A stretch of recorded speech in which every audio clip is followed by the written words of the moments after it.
উত্তরপ্রদেশে ১৪৪ বছর পর মহাকুম্ভ প্রয়াগরাজে আয়োজন হতে চলেছে। আর উত্তরপ্রদেশ সরকার সেখানে ১৬,০০০ কোটি টাকা বিনিয়োগ করছে। আর এর জন্য বহু বামপন্থী এগুলো নিয়ে মজা করতে শুরু করে দিয়েছে। কিন্তু আপনারা কি জানেন এই ১৬,০০০ কোটি টাকা বিনিয়োগ করার ফলে উত্তরপ্রদেশ সরকার ঠিক কত কোটি টাকা এখান থেকে ইনকাম করতে চলেছে? ২০১৯ সালে এই প্রয়াগে যখন অর্ধকুম্ভ আয়োজন করা হয়েছিল, সেখানে উত্তরপ্রদেশ সরকার প্রায় ১.২ লক্ষ কোটি টাকা সেখান থেকে ইনকাম করে। আর এবার তো প্রায় ৪০ কোটি লোক আসার সম্ভাবনা আছে। তাই উত্তরপ্রদেশ সরকার এখান থেকে প্রায় ২ লক্ষ থেকে ৪ লক্ষ কোটি টাকার ইনকাম করতে পারে। ওখানকার সরকার ছাড়াও ওখানকার স্থানীয় ব্যবসায়ীরাও প্রচুর লাভবান হবে। গঙ্গাজল, মূর্তি, লাঠি, ধর্মীয় বইপত্র এগুলো বিক্রি করে প্রায় অনুমান করা হচ্ছে ২০,০০০ কোটি টাকা ব্যবসায়ীরা ইনকাম করতে পারে।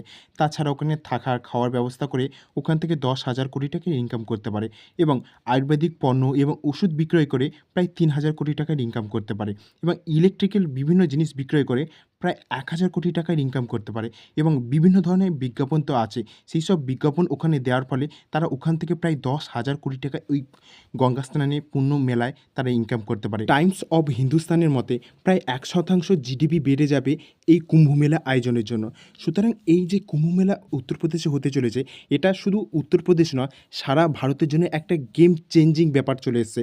এটার ফলে ভারতের জিডিপি আরও একটা বুম দেখা যাবে এবং ওখানকার যে উত্তরপ্রদেশের স্থানীয় ব্যবসায়ী থেকে ওখানকার যে সরকার আছে, সেখানেও তো তারা প্রচুর লাভবান হবে এবং এটা ভারতের জন্যও খুবই একটা লাভদায়ক ব্যাপার হতে চলেছে। এই মহাকুম্ভতে প্রায় ৪০ কোটি লোকের আসার সম্ভাবনা রয়েছে এবং এই ৪০ কোটি লোক পার হেড যদি ৫,০০০ টাকা করে খরচ করে, প্রায় সরকারের ঘরে ২ লক্ষ কোটি টাকা যাবে এবং ৫,০০০ তো পার হেড আমরা ধরলাম। তাছাড়াও অনেকে দেশ বিদেশ থেকে আসে, তারা তো আরও বেশি পরিমাণ খরচ করবে। সুতরাং ৪ লক্ষ কোটি টাকা তো এমনি সরকারের ঘরে চলে যাবে।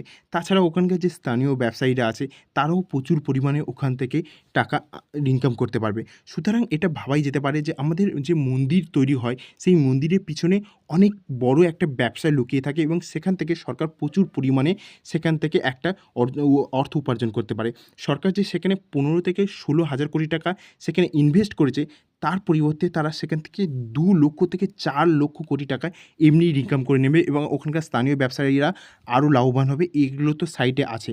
সুতরাং যে এই বামপন্থীরা প্রশ্ন তুলছে যে সরকার কেন ওইসব মেলা বা মন্দিরে তারা অর্থ দিচ্ছে সরকারের অর্থ ভাণ্ডার থেকে, কিন্তু তারা বামপন্থীরা এটা ভাবছে না সেই যে তারা যে টাকাটা বিনিয়োগ করছে তার পরিবর্তে তারা যে কত লক্ষ কোটি টাকা সেখান থেকে সরকার ইনকাম করছে, সেটা তারা একবার বলছে না।